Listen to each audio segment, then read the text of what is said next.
This is WAW! What a week. What a week. PoliTricks. Welcome back to Wow What a Week, hashtag PoliTricks. So a commenter on the post of last week's PoliTricks praised him by saying he is the leadership we need. Well, we're not sure when he'd lead his own party, but for now, we're glad he's here to lead us through the wild, wild west that is PoliTricks. Please give a warm welcome back to Modimowame Botsang Moiloa. Good morning, Brother Fresh, and my dude. And morning to the viewers and the followers. Yes, sir. You know, I didn't know that you as celebrities, you get stopped all over the malls and restaurants and shopping by people who appreciate you, and it has started happening. But I like the feedback. Yes, sir. The feedback is very positive. And the ideas and the recommendations. You know, somebody kept me, I met a gentleman last week, somewhere at the Red Mall in Centurion, with a wife, and I was going there for a meeting. They kept me for 17 minutes. I was counting, analyzing the show, and telling me how we should not change. And I'm like, look, we may shut it down. We are broke. We don't have money. They're like, no, you're not going to shut. Please send us money or start a GoFundMe channel for us. Exactly. We're actually both unemployed. I was fired way before Botsang was fired, and he's still fighting at the CCMA. So no, I'm at the labor court now. Oh, you're at the labor court now. It's beyond even that. But look, on a serious note, we need a sponsor. Yeah. The people, I don't know why are they afraid to come out. You know why? Because you say things that might upset people. No, I mean, the followers, well, Fresh, do I say the wrong thing? Who says the wrong things, guys? Me or Fresh? Me, I'm just here. You're not going happy. I'm here with him, guys. Anyway, Justice Zondo, not happy. What's happening? Well, look, before we even go to Justice Zondo, not happy about the conduct of the African National Congress towards his deputy, Justice Maya, let's go back a little bit and look at the conduct of Mr. Justice Zondo himself.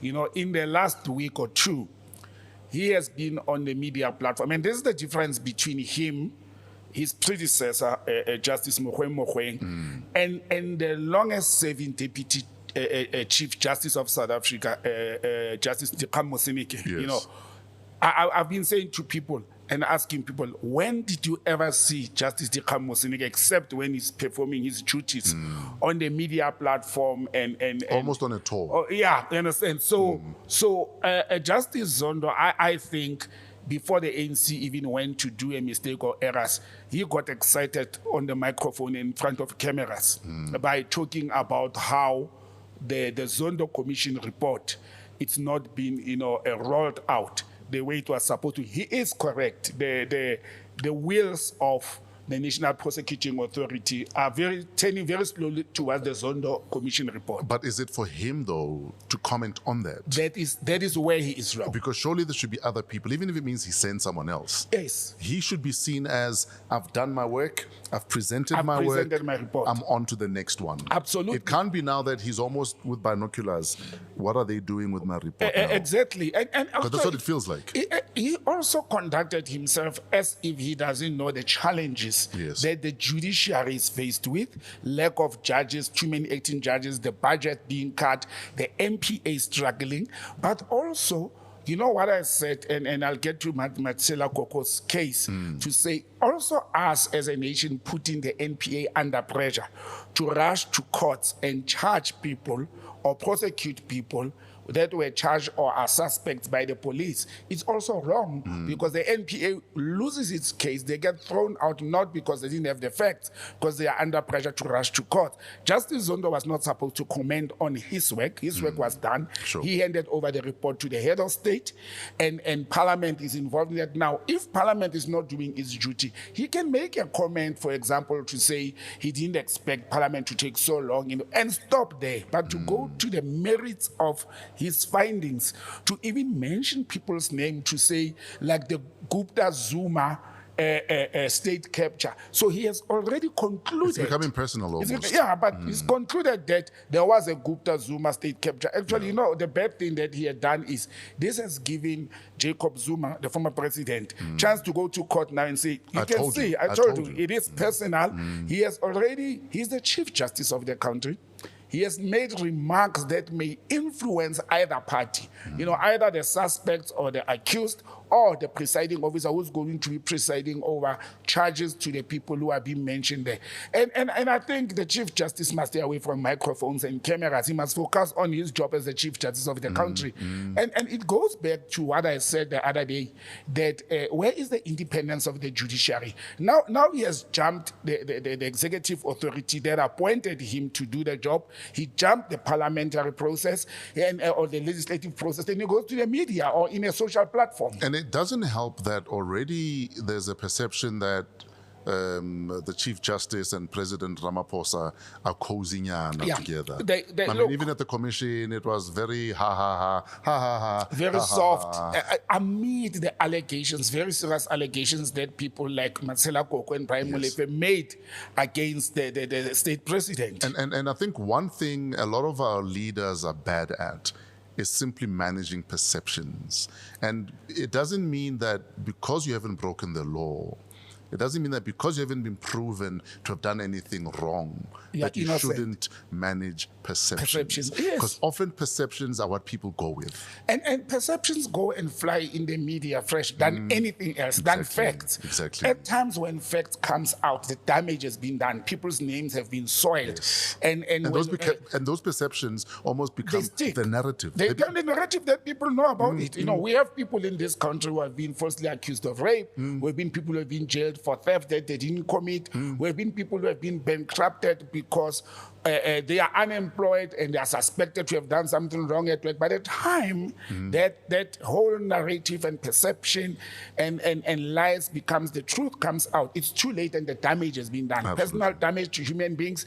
And I think it was unfortunate for Justice Zondo to conduct himself like this.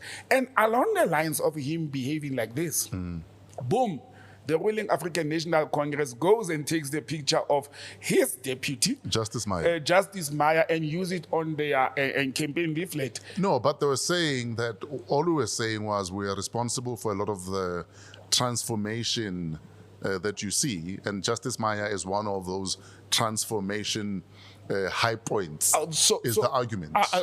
Is Justice Maya not occupying that position on merit? Is it on transformation? It's on merit. But also, why use the photo? The ANC has very brainy legal people. They know that you cannot do that. That's why they came back and apologized after. The people in the justice system, especially judges, are supposed, even when they belong to political parties, to resign from those activities of political parties. It must never be known. Exactly. And they why even would lean in any way. Why did they choose Justice Maya? We've got a lot of judges who are actually black women who are occupying positions, whether of the Supreme Court of Appeal or the High Courts in the province. Why didn't they do that before? Why did they want to rush to this? I think it was distasteful. And I think the ANC, again, shot themselves in the foot. Oh, they didn't stop there. A day after that, after they removed the Maya, then they put the SASSA card. The SASSA bank card or whatever, they put it there to say ANC has delivered this. But that's a government it's a government project. It's a fine line. To say the ANC is the ruling party. Yeah. There's another thing. In South Africa, we've got multi-party democracy. You understand? The ANC may be the leading, the ruling, but do you want to say that we didn't have social grants before 1990? We had social grants. They've been modified, made better, and access to more people. Give credit to the government for that. But it cannot be a campaigning slogan. But also, though, I think we need to be consistent in how we call out the ANC and or government. I'll tell you why. When the ANC decide that we're going to march on ESCOM, or we're going to march against unemployment, people turn around and say, yeah, but the ANC is marching on itself. It doesn't make sense because you're the governing party, you can't march on yourselves. But when they flip that and say, we've brought you social grants, we still complain. And when there's potholes, we say the ANC created potholes. Look. Exactly. So we need to decide whether we're going to accept that as the ruling party, they will take credit They can Sorry, claim not it. ruling, governing party. Yeah, As the governing party, they must claim some of these government victories. And I don't have a problem with that. The ANC can claim some of the achievements and achievements in the country, having been the ruling or governing party, whatever, from 1994 to today. But again, we have to check what are they. With the justice one, it was very wrong. It was distasteful. Yes. So for them to say today we have electricity, we have delivered more low-cost housing than any other country in the world, they can snap and say it under the ANC government and credit to them. Sure. And I always say to you, as much as they do wrong, there are so many things that the ruling party, with their good policies, have done for this country. There are so many, they may have failed to upkeep, and let me use the issue of electricity. The ANC may have failed to upkeep the electricity because they didn't have the brains that could realize that urbanization, especially towards Gauteng, is growing, and therefore they have to increase the grid and the support and all those things, and start using solar or whatever wind in the rural areas and the farming areas. They could have done that. Sure. They failed to do that, but it does not mean that they failed to provide basic services that were required. There are still, hiccups here and there. There are still places that still use pit latrine toilets. There are places that still don't have clean water. And they could have done better. They should be critiqued where they've done wrong and where they could have done. But also give them credit where they've done right. And there's quite a number of things. The school feeding scheme, even if it has hiccups of corruption, and most of the things that went wrong with the ANC-led government in the last, 27 years, most of the things that went wrong, it was not because they had bad policies. Yes. It's because they deployed the wrong people and because of corruption. The policies are sound. The policies are very sound. Look, I've been part of government. I've been part of the people who formulated various ANC policies. They will come from Luthuli House or from their conference. They will land on our tables as public administrators. And most of them, let me tell you, it is to tweak here and there, to clean here and there. And those are very good policies that could have led this country to a better. If they had the right people deployed into government, and if they could have dealt with corruption, there's a higher scale of corruption. Corruption is very bad. It even defeats good policies. And that's the situation we are faced with. Absolutely. So the other day in Middelburg, Matil Coko was his case. What is it? Struck off the rock. Is it Kusile? The Kusile 2.2 billion tender fraud where allegation. he and his wife and his two stepdaughters, if I'm not mistaken. Is it two? I thought it's the son and the stepdaughter, but either way. But anyway, so because obviously justice delayed is justice denied, it made sense that the magistrate says, listen, guys, go regroup. And fresh. Go fix your stuff. You know what is the problem? It is, again, what I said earlier on. The NPA rushing to court when they are not ready. And I think the magistrate was, for lack of a better word, hurtful with this whole thing. It is the state that brought the case to court. It has been the state that has been postponing, and not even once in this process of prosecuting Matil Coko and the family. Not even once did they ask for postponement. It has always been the state. Now, why do you go and present a case in front of the court when you are not ready? Why do you think they were in a hurry, though? Was it maybe not because we were making noise that you're doing nothing? I think, look, we should not shy to call this what it is. The Matil Coko case, there's a political plot behind it. It's very clear. I mean, there may have been wrong ways of awarding the attendance, so it's not a normal commission. There's a political plot. He stood up and he spoke about how President Ramaphosa fired him, and this whole thing was a political pressure. You understand? I think there has been, the issue of the factions in the ruling party. And that to say people who were seen to be siding with the previous president, Mr. Zuma, are now being persecuted and all those. And I think that's where the problem is. I mean, we learned this week that the NPA is sitting with about 1.2 billion a piece of or that they must go through 1.2 billion for what? And that's where they lose cases. When the Jacob Zuma case started of the corruption trial, I said, how do you have a person being charged with over 700 charges? One, it's a car wash sleep. make your case smaller. Focus on the actual facts. Don't balloon and muddy your case with things that are necessary. And focus on winnable Things, understand? And now we got to learn that the Jacob Zuma case is actually about 18 charges, and people were told it's 700 charges and 17 years. And I'm telling you, the Matil Coko case, I can tell when people think it's over, it is not over. It's just track of the role to say to the NPA, go and prepare yourself. We'll go into elections. There'll be a new administration, most probably, and it will take a different turn, completely different. So what you're saying then is there might have been irregularities in the tendering. But there's also political tainting of the whole bigger picture. I'm of the opinion that, and I've been following this case from its inception, I'm of the opinion that there is more political interference in this case than the commercial administrative tendering process that is wrong. Because what we haven't even heard from the NPA or the allegers, the nucleus of the whole thing. The only thing that we have heard so far is that there was nepotism because it was his daughter. Well, people say stepdaughter. I don't call people steps. A daughter is a daughter. A daughter is a daughter. It's his daughter. And who said, and I've said it before, who said children of family members of political office bearers, and Coko is not a political office bearer, cannot do business with the state? As long as you declare, as long as there's no interference from the political office bearer or Matil Coko did not interfere in awarding the tender to a family member, as long as it's open and it's followed procedure, those are the things they were supposed to bring to court. That did it follow normal supply chain management process? Was it fair? We have had a situation where Pravin's own daughter was doing business with the state, with millions, with the treasury, and because Pravin and everybody else believes that proper processes were followed, they were never brought before the case or before the courts. And I think we muddy our legal cases as a nation with political interference. Sure. And it delays a lot of things. It delays and it causes a lot of problems as well. Absolutely. In fact, since you've raised Pravin Gordhan's name, we have to have a laugh about this. Which one? Pravin Gordhan once called you a Gupta analyst. Yeah. Pravin never liked me anyway, and he called me a Gupta analyst. Why were you called a Gupta analyst? Look, I'm looking fresh at what is happening in the country. The big story now is the 42.7% million charge. The RAND manipulation. The RAND manipulation story. Sir. I broke that story in 2016 on ANN7. Yes. I got banned by banks.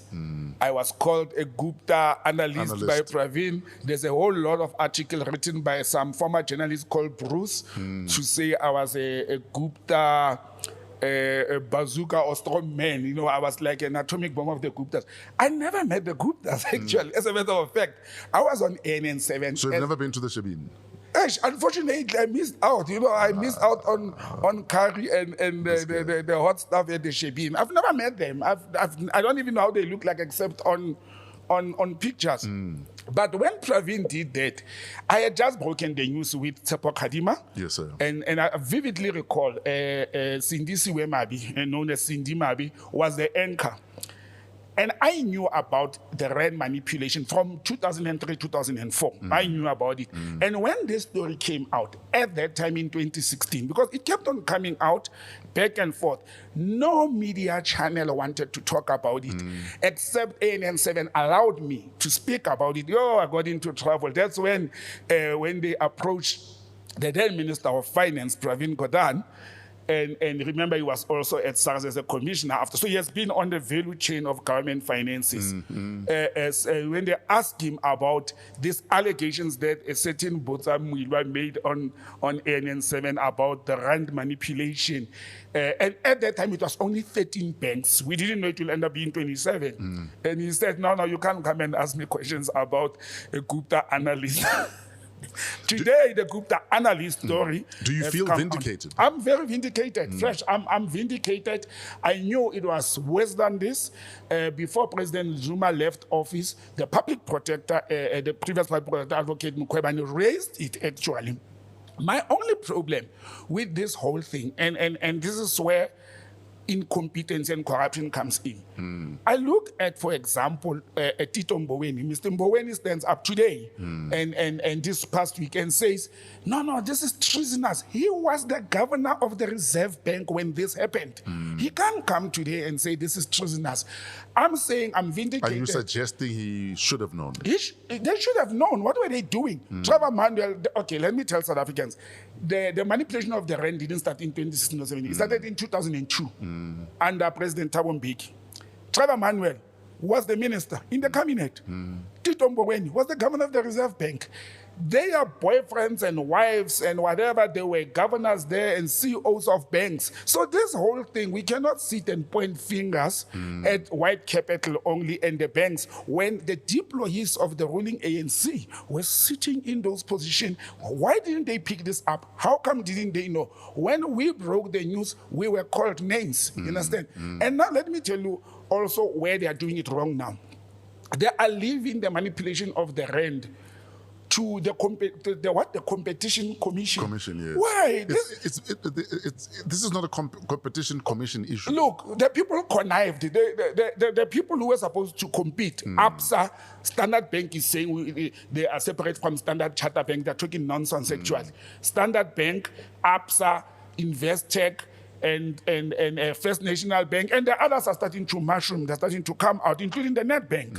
Now, these people were supposed to compete. No. This is nothing to do with competition. They connived. They didn't compete. They connived with more than 20 other international banks from Germany to the USA, all over Australia and Indonesia, to cause a sabotage against our national currency. Why does it go to the competition commission, which can only give a slap on the wrist of 42.7 negotiated? And surely your punishment should be to the tune of whatever you profited. Look, now the reports of the Reserve Bank and financial institutions are saying these people, they may have made an approximate amount of 13 trillion per day. Yeah. From 2002 until this thing was in the pipeline, thanks to Botsang Modimowame and Kadima in 2016, 2017, 13 trillion per day. And you want to find them, even if you find them 1 trillion, it's still not enough. Now, for me, it's not about financial compensation. Capitalists don't pay. They are failing to pay reparations for colonialism and apartheid. They don't pay. We have rules and laws in this country that are governing these financial institutions. They definitely broke the rules of financial, whether you call it the Financial Services Board or whatever it's called today. They have broken the Financial Intelligence Center, Act. They have broken the South African Reserve Bank Act. So why are we still negotiating with these people after we have recovered or discovered that they have actually caused an economic treason? Treasonous acts are not only militarily, it's an economic treason to manipulate a currency of a nation. And politicians are digging them. But I'll tell you why. Are you saying people need to go to jail? Jail is even an understatement. They must first withdraw the licenses. First, before we jail them, we must withdraw the licenses of these banks. And then they must pay. Then the leaders and those who were involved, like the Maria Ramos of those times, whether it was Barclays Bank. By the way, also, people don't know that Barclays Bank used to be FNB before. Yes. The British bank. It was called Barclays Before Bank. they withdrew. Until the 80s, then they became First National Bank. Then strategically or corruptly, so it came back into South Africa as ABSA. They are all corrupt, these people. In other countries like Germany, people are being jailed. They are paying billions back as fines and penalties. And I think we should embark on that process. Not to say they must stay at the competition commission. The competition commission has limitations. They can be fined up to 25 million, maybe 50 million. It's all cute. It's cute. Very nice to be at like the competition commission. Who did they compete with? They competed with nobody. For me, this is treason. And I know why it will not work. I know why there will be never prosecutions. Because top ANC leaders are involved or implicated into that process. That's the only reason this is going to die. We are making noise this week. The country is making noise. We're going to go into Christmas.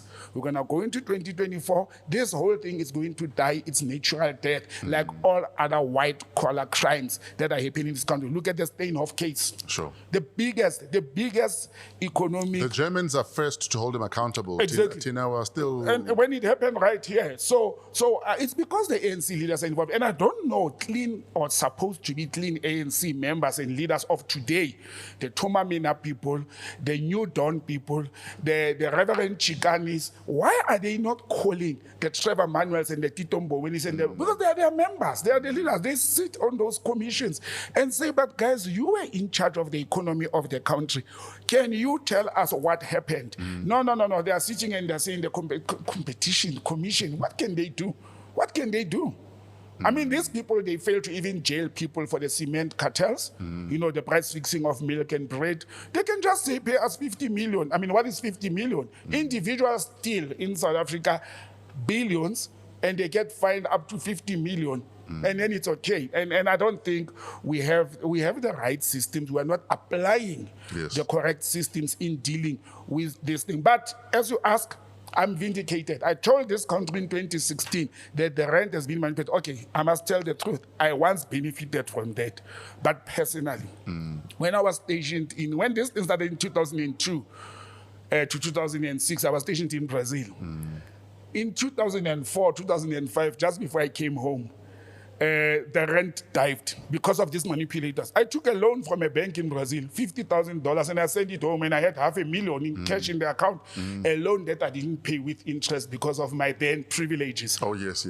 But I didn't steal. Diplomatic immunity. Yeah, I didn't steal. I saw an opportunity. So every time you made an investment. I made an investment, and because some thugs and economic criminals, they made it possible for me. So I took a loan and I paid off my loan, but I benefited a lot from the rent manipulation. And you think these banks didn't benefit? No, trillions. And the country has suffered. People suffered. You suffered. You paid more for imported goods. You paid more for your car parts. You paid more for fuel. Everything that has foreign currency or a forex in it, the people on the ground suffered.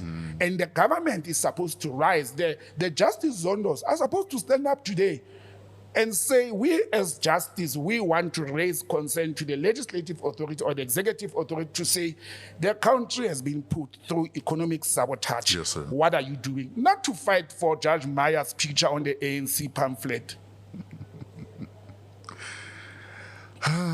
Speaking of fighting, Panyaza Lesufi and Amapanyaza, the peace officers, are back in the spotlight again. What's been happening, and what are your thoughts on this? They are not yet peace officers. I'll explain that. But you know what's like? I don't like talking about Panyaza on this blog because we both like him. We think he's a cool guy. I love Panyaza too much. He's a hardworking, cool guy, and he always means well. He means well. His intentions, I think, Panyaza Lufis is the premier. Actually, I wanted to Google his name. This thing of calling people the Panyazas and the Sputlas, it's not right.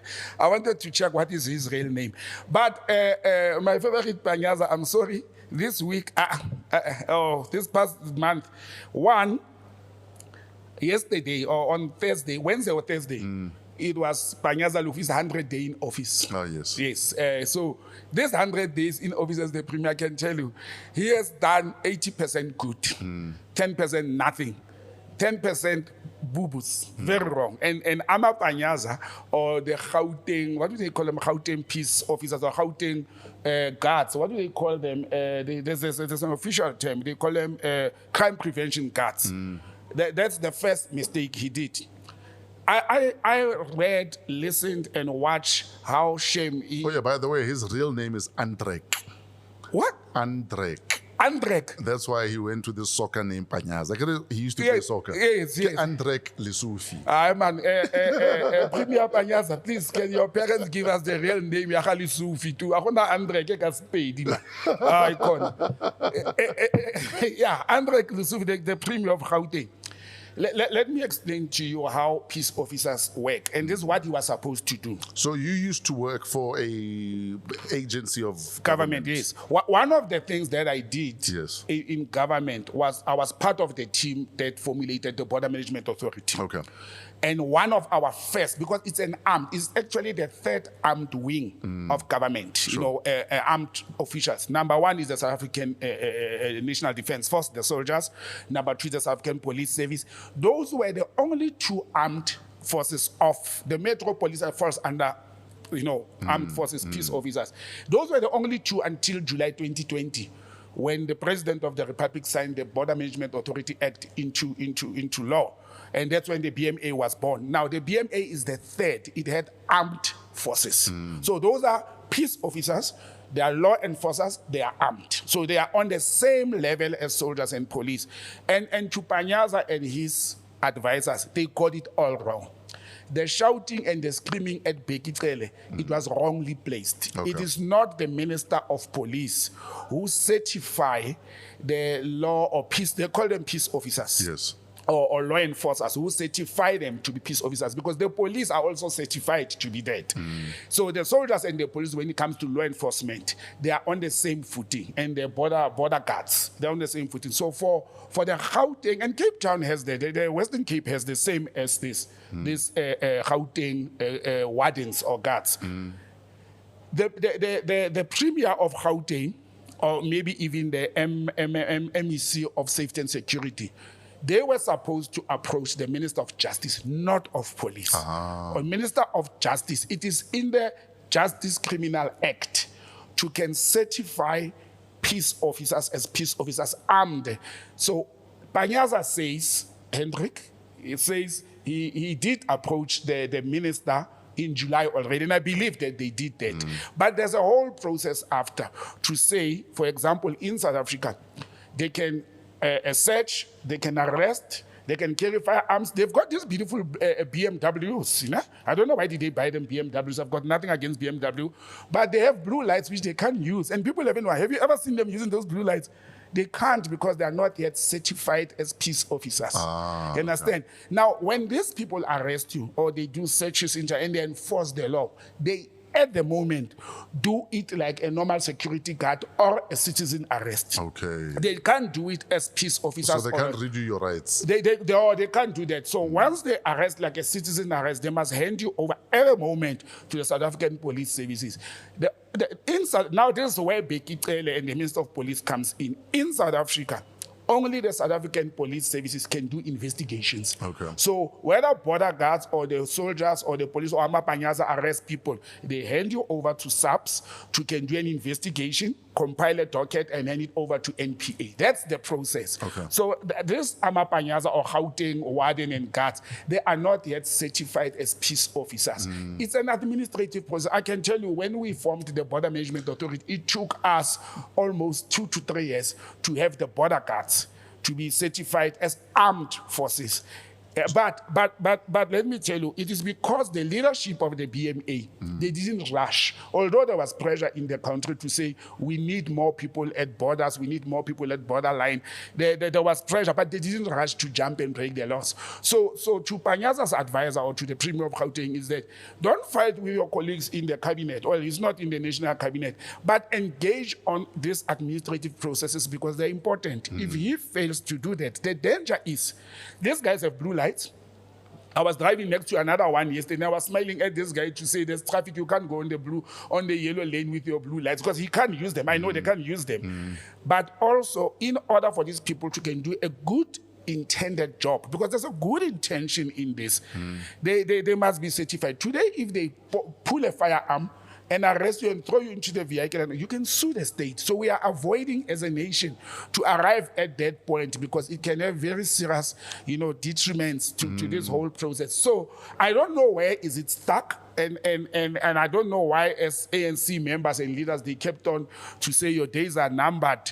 Him also as the premier, how do you say to a cabinet member that your days are numbered when you are both appointed by the president? But he's a very smart guy, because he was very quick to withdraw and apologize. And I always tell people, in South Africa, people who withdraw and apologize, The case dies its natural death. Yes. That's one of the first things that I think Paza has faltered in this. He needs very good law advisors or even administrative law advisors, not law in court, and to can handle this whole process. So what you're saying then is they put the cart before the horse. They put the cart before the horse. They should have done the admin first and Yes. then launched the project. You do the admin, you get them certified, you get them... So that they can hit the ground running.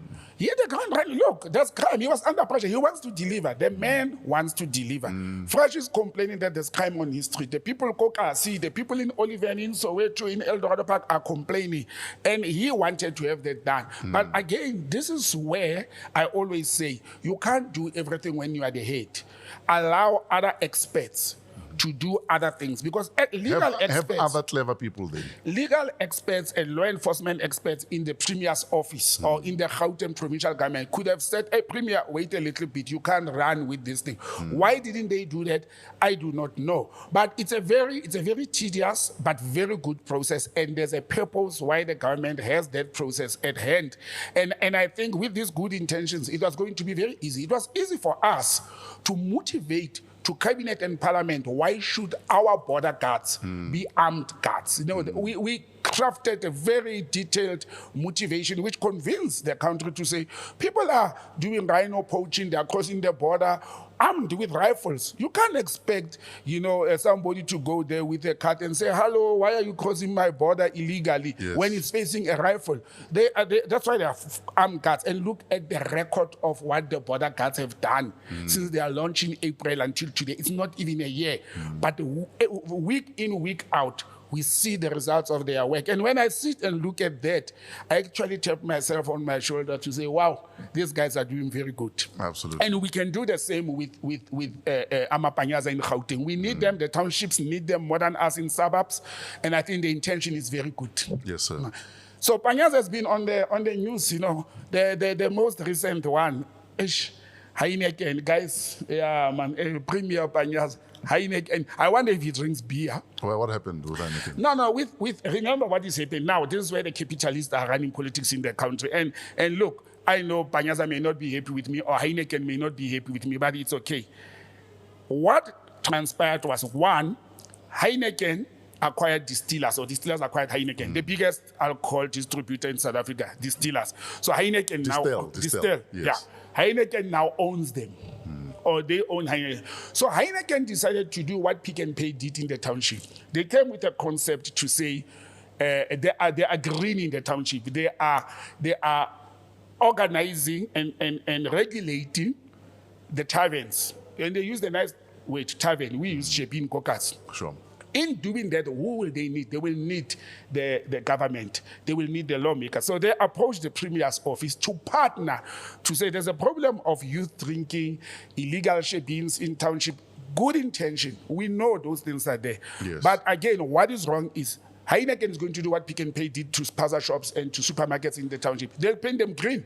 You'll start seeing youth in the township. But these are taverns of the future. What's the problem? No. Fresh. We are having a social problem in Zimbabwe. One of our biggest problems is youth unemployment, drug and alcohol abuse in the township. How do we invest the Premier's time for a private company that wants to paint townships green and formalize taverns? We are having a social problem of alcohol abuse. The first mistake is to formalize it. How do you formalize a wrong thing? Abuse of alcohol. Let me tell you. But would you rather people are drinking on the street? No. And I don't want even illegal Shebeens. Or by a potong saga Moiloa. Yeah. Or they can go to a nice tavern with Wi-Fi. Yeah. And a running toilet. Yeah. This is where the second problem comes in. Yeah. Branded green, branded Heineken. So it is unfair competition. What about other brands that have been there? They'll be excluded. You sound like insurance companies that are complaining about outsurance pointsmen. But look, outsurance pointsmen are helping us. But let me tell you, Fresh, what this will cost. Yeah. It will cost, you remember how Coca-Cola booted out Pepsi in South Africa? Pepsi stood with us during the liberation struggle. They withdrew, they stood. Now, when they were supposed to come back, they found that Coca-Cola is owning almost every fridge in a supermarket as part of a shop. And Coca-Cola issued one statement that killed Pepsi. You can have your Pepsi, but not in our fridges. And then Coca-Cola did what is called ABI these days, I think so. What did they do is they will have 7 fridges, and they own almost every soft drink in that fridge, except Pepsi and its, 7-Up and all that. And that's what killed Pepsi. That's what made Pepsi struggle to come back. Heineken will go to townships. They will brand the Shebeens and the Pazas and the taverns, and they will put a regulation to say, but you can't put Castle or Hansa or Windhoek in our fridges. These are our fridges, they are green, and it's Heineken fridges. That's what they will do. So it's unfair competition. I know on Thursday. What if they agree that you can stock other alcohol? We're just here for infrastructure reasons. That is where the engagement should have taken place. Again, Panyaza is doing it wrong. He engaged them, he goes on television with them, he signs this deal that we are going to change the laws, the time of Shebeens, and they operate with Heineken or Distel. And others are left out. I know on Thursday, the liquor owners associations, they met with I don't know the outcome at the moment, to complain about exactly what I'm raising. To say, no, but this is unfair competition. Yes. And I'm operating at a corner where most beer consumed there, for example, it is Stella Artois or Castle Light. And I hope all these beer companies are listening to this whole nonsense about beer, and they can come and sponsor this show. They can compete. Windhoek can come and compete with Heineken to can brand this table.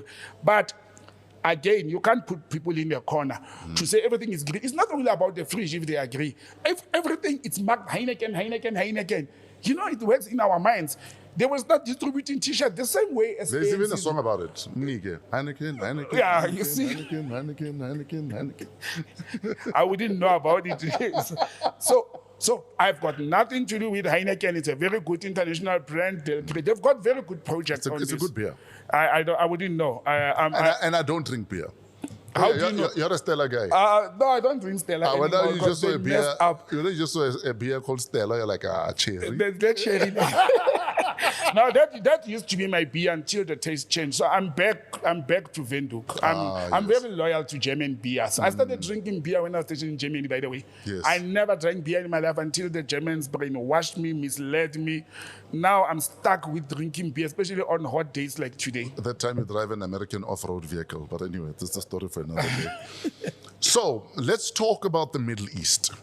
On the eve of Parliament deciding that on a vote that we're going to withdraw all diplomatic ties with Israel. Yeah. On the eve of the decision being made, Israel says to the ambassador, come home for a consultation. You see the language used? Have Israel said, come home and we're done with this country, or is it a consultation the way we were consulting? And then secondly, why is it a parliamentary thing where the EFF must say, let's have a vote, when surely the president should stand up and say, we're doing this or we're not doing this? Surely. I fully agree with you. Let me start with your second question. Yes. I was very surprised. Where are the diplomats in this instance and the lawmakers? It is absolutely wrong and unusual that a political party which is in the opposition or whatever had to raise a motion or table a motion in parliament where the people are supposed to decide or to vote whether the Israeli ambassador should be chucked out or not. This is unheard of. This is unprocedural, and I'm saying it in confidence. I was going to say, at a diplomatic level, it's unprocedural. It shouldn't be in parliament. It was never supposed to be in parliament. The deployment, the acceptance of receiving credentials for diplomats, whether it's heads of missions like ambassadors and high commissioners, rests with the executive authority. The Israeli ambassador to South Africa is representing the Prime Minister of Israel in South Africa. He was not sent here by Israeli parliament. Yes, he was not sent by Israeli parliament. And he was received, his credentials were signed off, facilitated by Derko, the Minister of International Relations and Cooperation, and received and accepted and welcomed home by the president of the country. So this is an executive position. It was not supposed to be in parliament.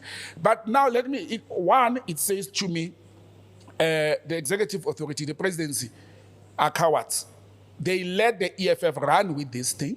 It was not supposed to be in parliament, number one. Number two, I think they are being cautious about it, taking into consideration the relationship between the president and business makers and the Jew community in South Africa and so forth. And the levels of trade with Israel. Yes. Because it's a ton of trade. This was not supposed to be in parliament. Why vote to send an ambassador to close the mission? When they came here, we didn't vote. It didn't go to parliament. We didn't ask parliament whether can we accept do we this want these countries or not. We vote. didn't do that.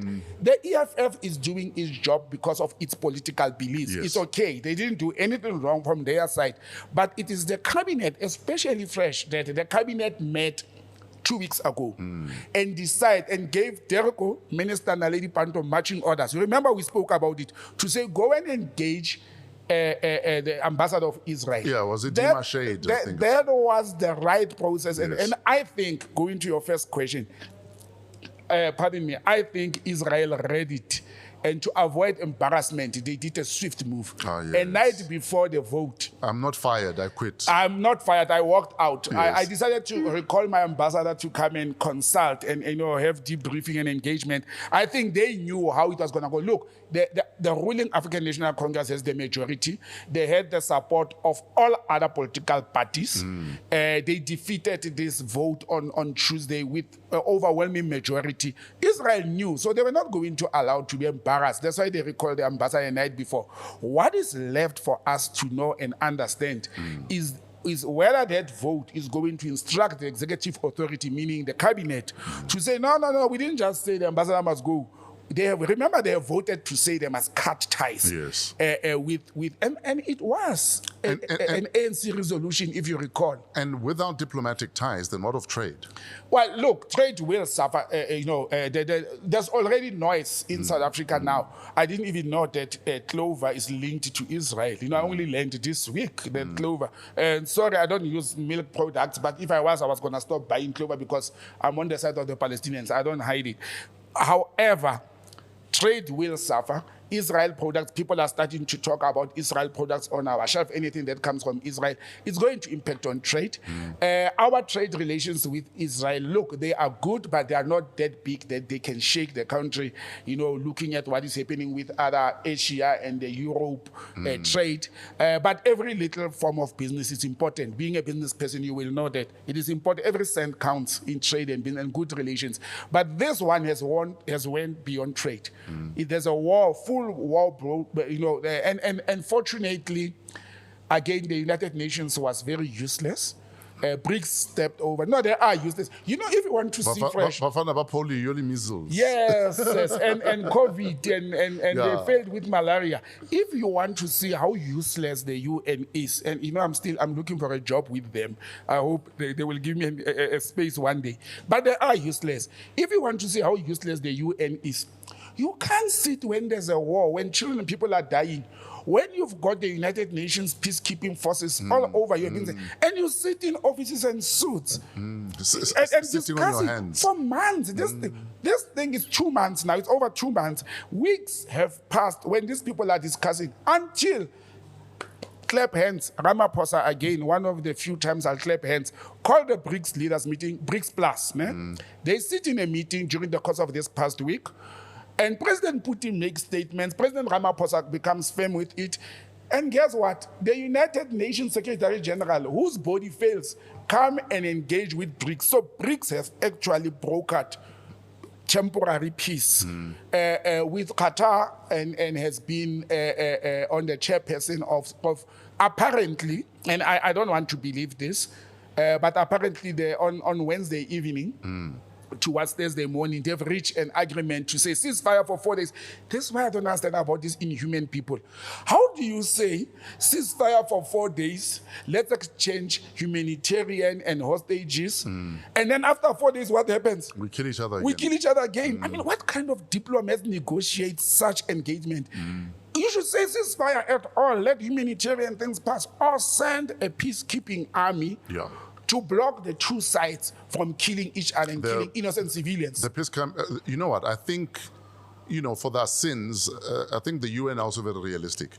They know that even that peacekeeping army will be bombed. And the excuse is going to be, no, but there was a Hamas guy hiding behind the girl with the blue helmet. Yeah. What did you expect me to do? But I look, 4 days, peacekeeping, exchange what? about 50 hostages. I was thinking about it. It happened in World War II. World War II, Yeah. for Christmas, we'd break, we'd exchange gifts, Yeah. and then from there, we'd go back to killing each other.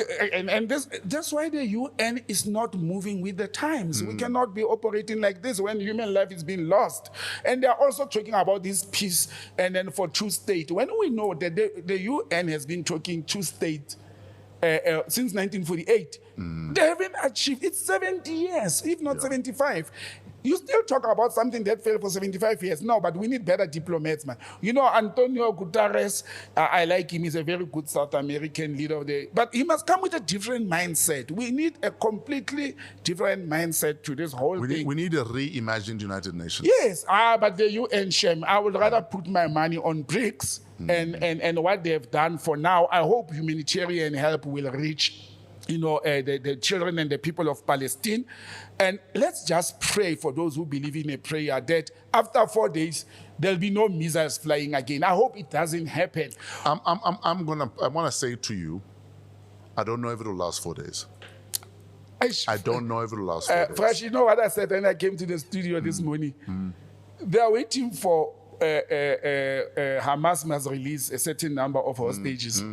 I asked myself, those hostages, will they be live bodies? Or they'll be bodies only if they deliver them? Why is it? How do you reach? How do you decide Fresh and Botsang are kidnapped?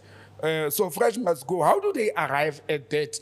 In exchange of 4 days, in exchange of ceasefire for 4 days, I'll give you 50 hostages. I'm agreeing with you. I doubt if it will reach 4 days. I'm in doubt of that. But, these are some of the challenges we are faced with internationally. Sure. Except, one of the biggest challenge, while we are focusing on the Middle East, we're having a very serious problem in South Africa. Trade is not moving. 70,000 containers are stuck at the Durban Harbour. And we spoke about it months ago. And some are apparently being shipped to Mauritius because these tankers need to keep moving. These container ships need to keep moving. Yes. So they're going as far as Mauritius so that they can move on to the next trip, and then they can find smaller ships to move offload them from Mauritius to here. So it's Black Friday yesterday. Yeah. I'm sure there's a container full of a Black Friday special of the things you ordered that you would have loved. Yeah, but it's stuck at the port in Durban. Unfortunately, Fresh, we spoke about this, and I must be very careful not to delve or dwell into my official work and career as a cross-border official, But I saw this coming. We knew it was coming, and it has two elements. I refuse to say it is failure can take care of infrastructure by Transnet. I refuse to accept that. Transnet has been one of the best performing SOEs of government for many years. Now, when you fail to service and to take care of your car, it is different with when you put new parts in your car and the mechanic that steals the parts and put fake ones. Transnet is being sabotaged, and this is Botsang's position. Yes. Transnet is being sabotaged. The rail lines are being stolen. The infrastructure, yes, they may have struggled with money there, but Transnet has been making billions profitably. They will not neglect their billions profit and their cash cow. They would not do that. So there's a whole sabotage regarding this whole thing. And that's the first part. The second part is I listened to the leader of the Road Freight Association, the truckers. Yes. I listened to his interview, and he was blatant to say to the government, you must shut down Transnet and hand it over to the private sector. Wow. So the country has invested in creating harbors, some of the best deep sea harbors in the world. And then we must now hand it over to the private sector because there's crisis. We should look at what caused the crisis. And there's the economic sabotage and also the competition. We wrote papers about this as way back, as 4 years back, to say Namibia is developing one of the best seaports in the world. And they're stealing our business now. And they're stealing our, but we saw it coming. Yeah. Maybe Transnet failed to see that. But it's not only Namibia. Beira in Mozambique, because Maputo is very shallow. You can't put this heavy container. So people will move to Beira. It's far, but it's working. Now you can move things actually from the port of Beira through the land, by rail or by road, into the port of Namibia. So that's how the trade is going to work. South Africa will lose out of that. We have written so many reports about this, warning the government that this may happen because these other countries were picking up. Guess what? Who listened to us? Nobody listened. But also, the truckers wanting to take that portion of business. The government has been talking about removing goods from the road. And I'll tell you why we have, as a country, and this, again, my personal belief, why we should remove goods off the road. One, it's costly to move goods by road to the consumer. Okay. Two, it's also dangerous for, road accidents and all that. Three, the infrastructure gets damaged. And also these truckers get hijacked, goods are stolen and so forth. So it's also risky. Sure. You know, so rail became the safest way to move goods. It's faster, it's cheaper, and it's safer than road. Now, guess what? People go and steal rail lines. And I've asked a question, a very dangerous question before.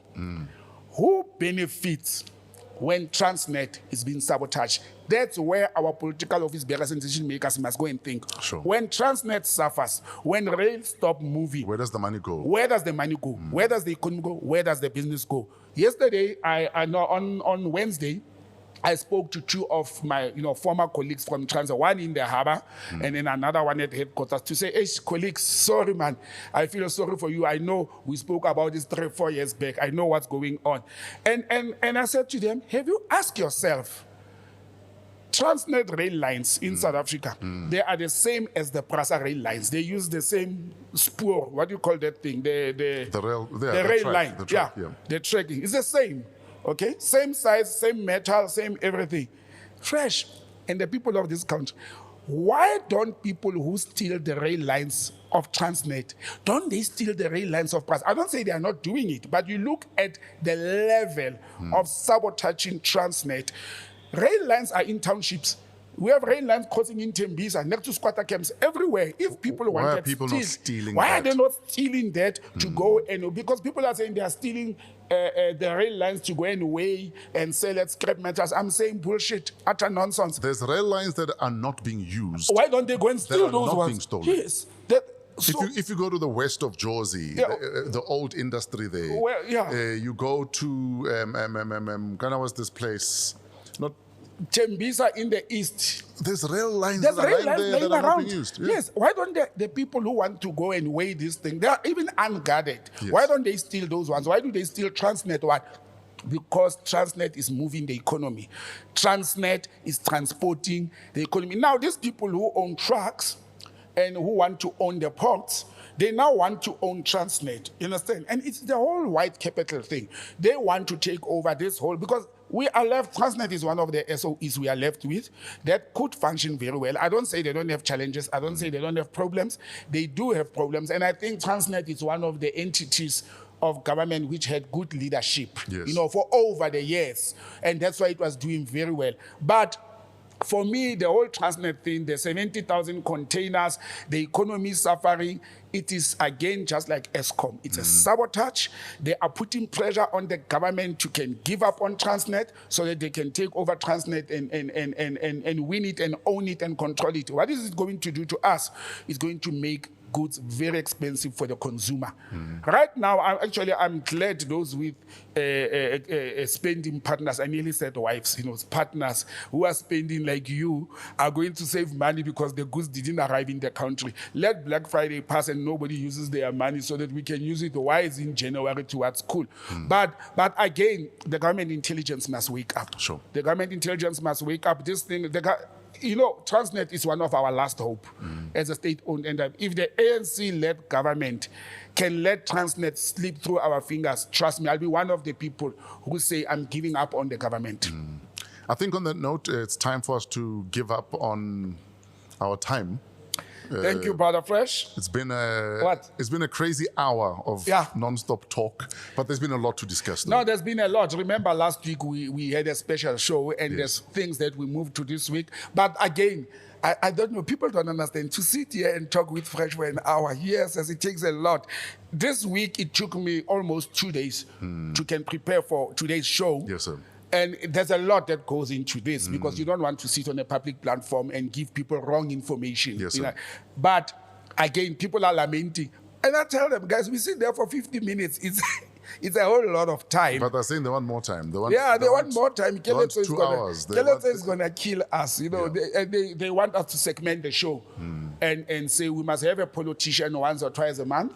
And then the rest, but they complained last week that we didn't have our discussion, which I like. It means people like this. Absolutely. It's an informative desk. And again, I've decided to part with my knowledge in the public administration processes with the people. So people must, if people know and understand, they will know how to vote. I'm not going to influence anybody how to vote or to vote for who, but I will say this is how the public service is designed. This is how it's supposed to work. And it's not me saying it is the laws of this country and the processes. Absolutely. Botsang, where do we find you online, sir? botsangm@gmail.com, and you can WhatsApp me on 082-485-9100. And on social media handles, I still at botsangm. And that's where you find me on social media. And that's it for today's edition of Wow, What a Week, #PoliTricks, coming to you from AMP Studios, downtown Johannesburg. We're part of the Africa Podcast Network. Shout out to our cinematographers, Pezulu Works. Shout out Trevor, we love your work, brother man. Otis the Floor Fraser for all of our imaging. Our guest, Botsang Moiloa, creative producer, Kuvesh Mohan, and our show producer, Kelezo Mudisa King. Email us, waw@africapodcastnetwork.com. Till next week, have a great week. In spite of yourselves.